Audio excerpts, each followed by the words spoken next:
Урматтуу Жамшбек Калилович, сиздин берип аткан жообуңузду угуп, мен ыраазы болуп атам. Кудай буюрса, бул министрликте жумушту жакшы алып кетесиз.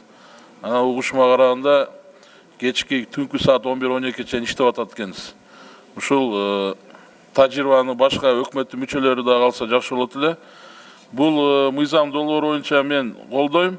Бирок учурдан пайдаланып, бир суроо катары мына Кара Суу районуна караштуу Маада айыл өкмөтү бар. Ошол жерде 2 айылды кошкон министрликтин карамагына кирген жол бар да, ДЭП 45 адашпасам. Маада учкун жолу. Ошол жерде бир 2 километрдей жол салынган.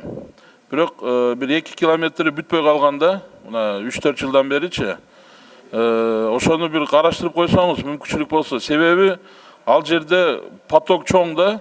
Мына Кытайдан чоң машиналар, баягы жүк ташыган машиналар бардыгы ошо Алайдын жолу менен келип, Ош аркылуу Кара Сууга кетет да. Эгерде мисалы ошол жол менен каттап калса, бул жактагы жолго кичине бир аз болсо дагы разгрузка болот. Анан кыйналбай Кара Суу базарына жүргөнгө шарт болот эле. Андан тышкары ошол жерде 2 мектеп бар. Балдар бакчасы бар. Элдин саны дагы көп да.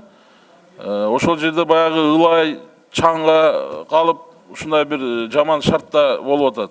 Жарымы бүткөн, жарымы бүтпөй калганда, мен сизден суранат элем, ушул Маада учкун жолун аягына чейин чыгартып койсоңуз, бул ошо министрликтин балансындагы жол.